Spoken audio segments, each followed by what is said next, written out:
If it's true that life imitates art, then in the world of science, does invention imitate imagination? We put that question to Ebru today's science guy, Seton Hall University physics professor Jose Lopez. Thanks for joining us today. Thank you. You know, we talked before about this this idea that Star Trek technology, you know, the creme de la creme of sci-fi television shows, actually came up with things that were the precursor of things we use today. Yes, Star Trek, the original show, Star Trek from the late 60s, early 70s, really inspired many people. And we're talking about cell phones. They had the two-way communication back and forth when everyone was, you know, in the late 60s sitting with their tricorder, right, for figuring out what's going on with databases and everything on it.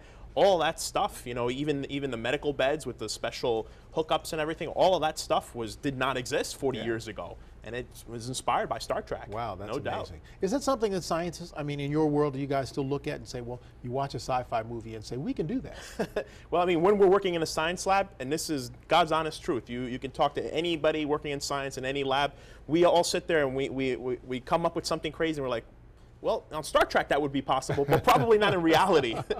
You know, so it's one of these shows that's always referenced all the time. It's such an inspirational show. But you know, you see some things on there, as you said, the precursor to the cell phone, and there are other things on there that you look at, maybe the transportation machine. Right. Do you look at those and say, well, maybe, just maybe? Well, I mean, the transporter, yeah, it's kind of an interesting device. It basically dematerializes the person, so it takes them apart, vaporizes them effectively, and then on the planet that they want to be put on, it takes whatever atoms are there and rematerializes. So it convinces the atoms on that other planet to remake the person. So is it the same person or not? It's not, because it's not the original person. It's a copy of the person.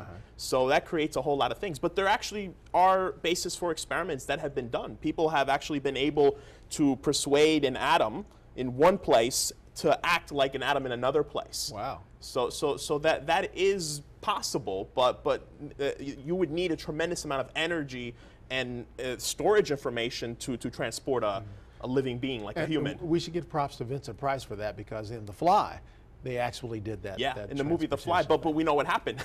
Yeah, he got messed up with the fly, so that could happen. That could happen. Oh my goodness. So let's talk about some of the things that you do get that are possible. When we look at the ship, for example, and its propulsion, are we looking at new things coming out of JP&L or some of these fancy labs? Yeah, I mean, the Jet Propulsion Lab, there actually are guys who sit there, you know, working for NASA, looking for things like warp drive. I mean, warp drive is a possibility.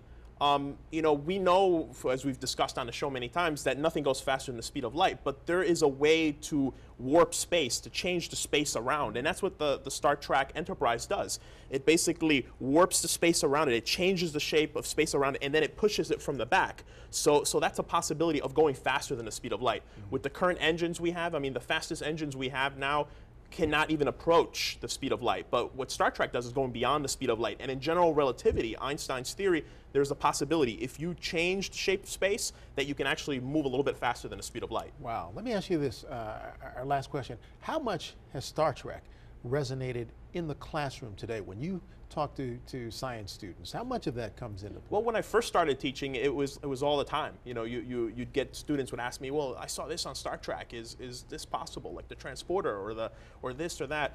But now I guess I think 2005 was the last time there was a Star Trek Enterprise.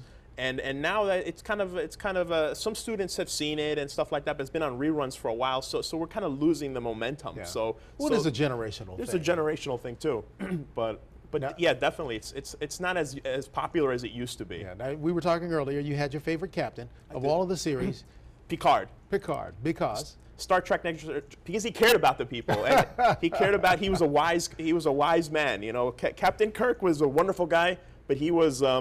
You know, he was a bit too forward thinking. He would act and then think, while Picard would think and then act. That's what I liked about him. My thing on Picard, he gave up the ship in the first episode of that new series. Kirk would blow up the ship before he gave it up. That's what I liked about it. Okay. But you know what, Star Trek, great show. It endures today, and that is still inspiring people to this day. Inspiring. Great stuff. Always a pleasure. Thank you, Brian. We'll look to have you again. Thank you.